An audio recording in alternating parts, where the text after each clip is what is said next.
ஆண்டவராகிய இயேசு கிறிஸ்துவின் நாமத்தில் காலை வாழ்த்துக்கள். இன்றைய மன்னா, சீயோனிலிருந்து இஸ்ரவேலுக்கு ரட்சிப்பு வருவதாக கர்த்தர் தம்முடைய ஜனத்தின் சிறையிருப்பை திருப்பும்போது யாக்கோபுக்கு களிப்பும் இஸ்ரவேலுக்கு மகிழ்ச்சியும் உண்டாகும். சங்கீதம் 14:7. பாருங்க, இங்கே யாருக்கு களிப்பும் மகிழ்ச்சியும் உண்டாகுமா? யாக்கோபுக்கு, இஸ்ரவேலுக்கு களிப்பும் மகிழ்ச்சியும் உண்டாகுமா? ஏன் அப்படின்னு சொன்னால், அவர்களுடைய சிறையிருப்பை கர்த்தர் திருப்பும் போது யாக்கோபுக்கு களிப்பும் மகிழ்ச்சியும், இஸ்ரவேலுக்கு மகிழ்ச்சியும் உண்டாகும் என்று சொல்லப்பட்டிருக்குது.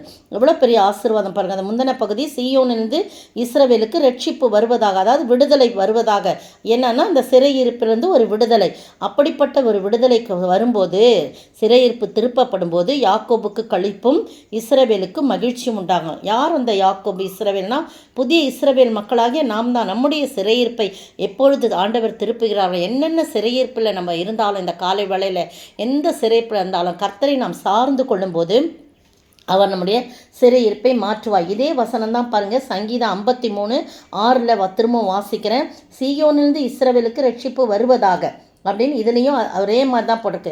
தேவன் தம்முடைய ஜனத்தின் சிறையிருப்பை திருப்பும் போது யாக்கோபுக்கு களிப்பும் இஸ்ரவேலுக்கு மகிழ்ச்சியும் உண்டாகும் என்று சொல்லப்படுகிறது. ரெண்டு வசனம் ஜோடியாக வர்றதை நம்ம பார்க்குறோம். எப்போ இந்த சிறையிருப்பு விடுதலை ஆகும் அப்படின்னு சொல்லி பார்க்கும்போது, உபாகமம் 30:3 பாருங்கள். உபாகமம் 30:3 நீயும் உன் பிள்ளைகளும் கர்த்தருடைய, அதுக்கு முன்னாலிருந்து வாசிக்கிறேன். நீ உன் தேவனாகிய கர்த்தரிடத்துக்கே திரும்பி, இன்று நான் உனக்கு கற்பிக்கிறபடியெல்லாம் நீயும் உன் பிள்ளைகளும் உங்கள் முழு இருதயத்தோடும் உங்கள் முழு ஆத்துமாவோடும் அவருடைய சத்தத்துக்கு செவி கொடுத்தால், உன் தேவனாகிய கர்த்தர் உன் சிறையிருப்பை திருப்பி உனக்கு இறங்கி, உன் தேவனாகிய கர்த்தர் உன்னை சிதறடித்த எல்லா ஜனங்களிடத்திலும் இருக்கிற உன்னை திரும்ப சேர்த்து கொள்வார். எவ்வளவு அருமையான வார்த்தை பார்த்தீங்களா?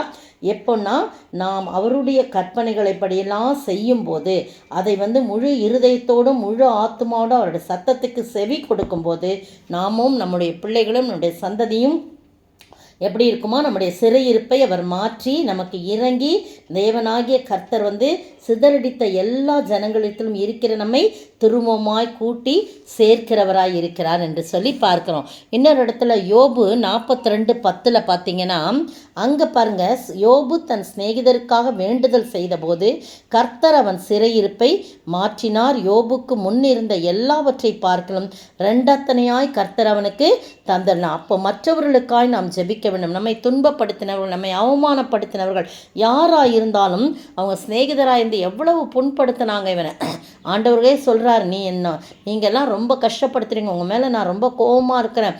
என் சிநேகிதனாகி என் தாசனாகிய யோபு பேசினது போல் நிதானமாக நீங்கள் பேசவே இல்லை அப்படின்னு சொல்லி அவர் சொல்கிறார்.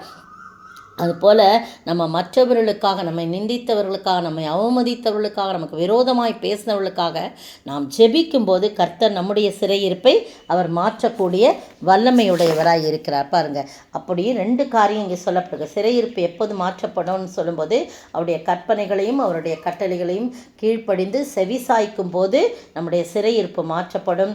மற்றவர்களுக்காய் நாம் ஜெபிக்கும் போது நம்முடைய சிறையிருப்பு மாற்றப்படும். அப்படிப்பட்ட ஒரு ஆசீர்வாதத்தை நாம் பெற்று வாழ, அந்த சிறையிருப்பு நீங்கினதுனால நமக்கு இஸ்ரவேலுக்கு மகிழ்ச்சியும் யாக்கோபுக்கு களிப்பும் உண்டாவது போல நம்முடைய வாழ்க்கையிலும் களிப்பும் மகிழ்ச்சியும் நமக்கு மட்டுமல்ல, நம் சந்ததிக்கும் வரும்படியாக ஆண்டவருடைய சமூகத்திலே நம்மை அர்ப்பணிப்போம், ஜெபிப்போம். சிறைச்சாலை கதவுகளும் துதியினால் விழுந்திடுமே,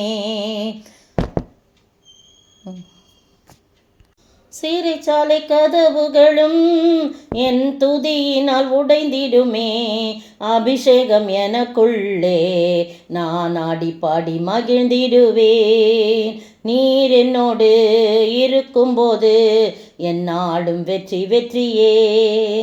ஆமாண்டவரே, நன்றியோடு மெய் ஸ்தோத்திரிக்கிறோம். நீர் எங்களோடு இருக்கும்போது என்னாலும் களி கூறுதல் மகிழ்ச்சி வெற்றி. ஆண்டவரே, நன்றியோடு மெய் ஸ்தோத்திரிக்கிறோம். நாங்கள் உண்மையே சார்ந்து வாழ, ஆண்டவரே, கர்த்தாவை இஸ்ரவேலுக்கு மகிழ்ச்சியும் கர்த்தாவை யாக்கோபுக்கு களிப்பும் உண்டாக, கர்த்தாவை நாங்கள் உம்முடைய கற்பனைகளுக்கு கீழ்ப்படிந்து நாங்களும் எங்கள் சந்ததியும் உம்முடைய வார்த்தைக்கு செவி கொடுக்கவும், ஆண்டவரே, மற்றவர்களுக்காக ஜெபிக்கவும், அதன் மூலம் இந்த களி கூறுதலை பெற்றுக்கொண்டு வாழ நீர் கிருபை செய்ய வேண்டும் என்று கர்த்தரும் மீட்பரும் ராஜாவுமாகிய இயேசு கிறிஸ்துவின் விலையேற பெற்ற நாமத்திலே ஜெபிக்கிறேன் பிதாவே, ஆமேன்.